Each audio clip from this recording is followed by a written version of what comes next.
আসসালামু আলাইকুম। আশা করি সকলে ভালো আছেন। নতুন আরেকটি ভিডিওতে আপনাদেরকে স্বাগত। আজকের ব্লগ ভিডিওতে দেখবেন শ্রীমঙ্গল ভ্রমণ।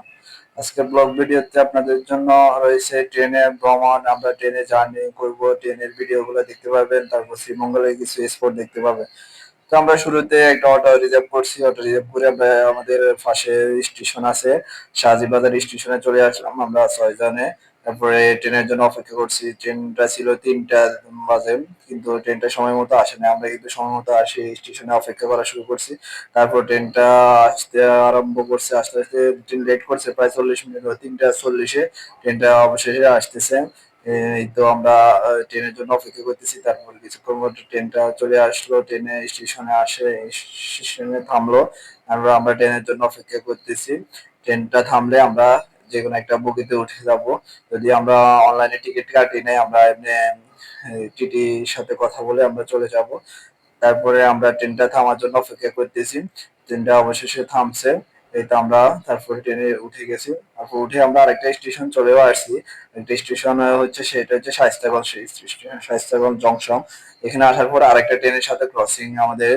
ওই ট্রেনটাও হচ্ছে জয়ন্তিকা, আমাদের ট্রেনটাও জয়ন্তিকা। আমরা এখন যে ট্রেনে করে যে শ্রীমঙ্গল যাচ্ছি এটাও জয়ন্তিকা। তারপরে আরেকটা জয়ন্তিকা, ওইটা সিলেট থেকে ঢাকা যাচ্ছে, আর আমাদেরটা হচ্ছে ঢাকা থেকে সিলেট যাচ্ছে। তো আমরা শাহজিবাজার স্টেশন থেকে উঠছি, আমরা নামবো শ্রীমঙ্গল স্টেশনে। তো আমরা এখানে শায়েস্তাগঞ্জ আসি অপেক্ষা করতেছি। আমাদের গন্তব্য হচ্ছে শ্রীমঙ্গল। তারপরে জয়ন্তিকা ঢাকাগামী যে জয়ন্তিকাটা ওটা চলে গেছে, এবং একটু পরে আমাদেরটাও ছেড়ে দিবে। এই তো আমাদেরটা ছেড়ে দিয়েছে। তারপর আসলে শ্রীমঙ্গল যাওয়ার সময় এই দৃশ্যটা একবারে মনোমুগ্ধ করে। এই দৃশ্যটা দেখে সত্যি ভালো লাগে, যে কারো মন ভালো হয়ে যাবে যদি এই দৃশ্যটা দেখে। পাহাড়ের আশেপাশে পাহাড়, গাছপালা, চা বাগান, এগুলা দেখতে পাওয়া যায় শ্রীমঙ্গল যাওয়ার সময়, সিলেট যাওয়ার সময়। সিলেট যাওয়ার পথে বা শ্রীমঙ্গল যাওয়ার পথে এই দৃশ্যগুলা সত্যি মনোমুগ্ধকর। দুই পাশে পাহাড়, মাঝখানে ট্রেন রাস্তা, ট্রেনটা চলাফেরা করে, এখান দিয়ে ট্রেন যায়। তারপরে সত্যি আসলে ভালো লাগে। আমরা এখন একটা দরজার পাশে আমরা দাঁড়ায় রয়েছি। আমরা দেখতেছি দৃশ্যগুলা, সত্যি অনেক ভালো লাগতেছে। আর ওই দিন আমাদের, যে দিন শ্রীমঙ্গল গেছি, আসলে ওই দিনের আকাশটা একটু মেঘলা ছিল, তারপরে একটু রোদও ছিল। এত অস্থির একটা ভিউ আসছে, মানে দেখে আমার ভালো লাগছে, এক দৃষ্টিতে তাকায় রয়েছি আমরা। তারপরে এই তো আমরা ট্রেনে আছি, সবাই আড্ডা দিতেছি, গল্প করতেছি, গল্প করতে করতে আমাদের গন্তব্য চলে আসছে শ্রীমঙ্গল। এই তো আমরা শ্রীমঙ্গল স্টেশনে চলে আসলাম। এখন আমরা শ্রীমঙ্গলে পৌরসভায় দেখতেছেন, এখানে আমরা এখন শ্রীমঙ্গলে আসি একটা অটো রিজার্ভ করলাম। অটো রিজার্ভ করে আমরা বৌদ্ধভূমিতে যাইতেছি। বৌদ্ধভূমিতে এখানে নাকি মোটামুটি সুন্দর আছে। আমাদের আসলে সময় খুবই কম, আমাদের দুই একটা স্পট দেখতে পাবো, এর বেশি দেখতে পাবো না। তো আমরা চলে যাচ্ছি বৌদ্ধভূমিতে। বৌদ্ধভূমিতে যাওয়ার পর আরেকটা স্পটে যাবো। তো বৌদ্ধভূমিতে যাওয়ার জন্য আমরা একটা অটো রিজার্ভ করছি স্টেশন থেকে নামি। তো স্টেশন থেকে নামার পরে আমরা একটা অটো রিজার্ভ করে চলে আসলাম বৌদ্ধভূমিতে। বৌদ্ধভূমিতে আসার পরে আমরা এখানে কিছুক্ষণ ঘোরাফেরা করলাম, এখানে কিছুক্ষণ ছবি উঠালাম, ভিডিও করলাম, তারপরে একটু আড্ডা দিলাম, গল্প করলাম। এরপরে আমাদের আবার বধ্যভূমিতে আসার পর আমাদের বৃষ্টিও ধরছে, এই কারণে আমরা আসলে বেশিক্ষণ এখানে সময় কাটাতে পারি নাই এবং এখানে ঘুরতে পারি নাই। তারপরে ছবিও এরকম বা ভিডিও নিতে পারি নাই।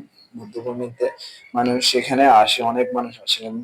কারণ শ্রীমঙ্গল স্টেশন থেকে বধ্যভূমি একবারে কাছে। আমি তো আপনাদেরকে এখন দেখানোর চেষ্টা করতেছি বধ্যভূমির দৃশ্যগুলো।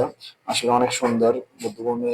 এখানে মানে দেখার মতো মোটামুটি ভালোই লাগে, সময় কাটানোর মতো বা একটু আড্ডা দেওয়ার মতো ভালো একটা প্লেস আছে এখানে। তারপরে আছে এখানে 7 রঙের চা আছে। শুধু 7 রঙের না, এখানে অনেক রকমের চা আছে। একবারে মানে আপনি যে কোনো রকমের চা খেতে মন চাইলে এখান থেকে চা খেতে পারবেন।